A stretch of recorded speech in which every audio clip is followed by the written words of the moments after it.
दूसरा सवाल है, जब हम स्कूल जाते हैं और हमकी टीचर कहती हैं हम पी करते हैं और वो हमको कहती हैं डांस करो, हम कर सकते हैं? तो डांस आता है? हैं? कह दो नहीं आता डांस, सीधी बात है। जब डांस करने को कहते हैं तुमको मुझे तो डांस नहीं आता, वो क्या कहेंगे, सिखा देंगे हम? हैं?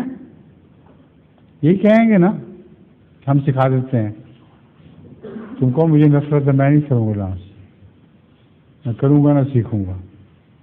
ठीक है, शाबाश। इनका भी जज़ाकल्लाह करो जो ने इतनी देर उठाए रखा है। एक और भी ज़हूरे महबिये आखिर ज़मान